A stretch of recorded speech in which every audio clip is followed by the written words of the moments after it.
आजादी की अमृत महोत्सव স্বাধীনতাৰ অমৃত মহোৎসৱ উদযাপন কৰিবলৈ ইষ্টাৰ্ণ এয়াৰ কমাণ্ড আৰু সূৰ্য কিৰণ টিমে আমাক ধুনীয়া এয়াৰ ডিসপ্লে দেখুৱালে।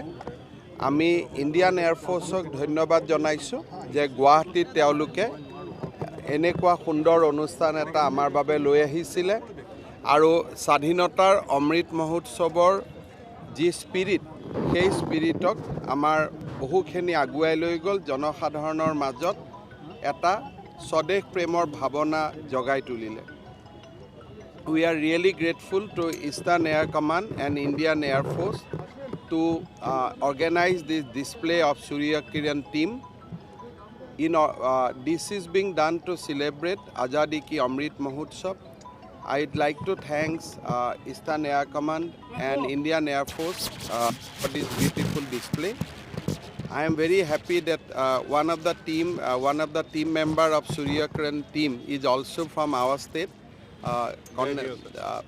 His family is here only with us, their Devtak. So it is really indeed a thrilling show.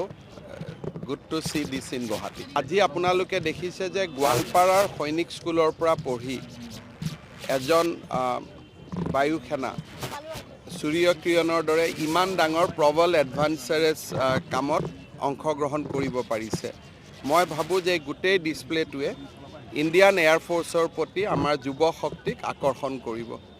Young generation will be attracted towards joining Indian Air Force and of course in other defense services.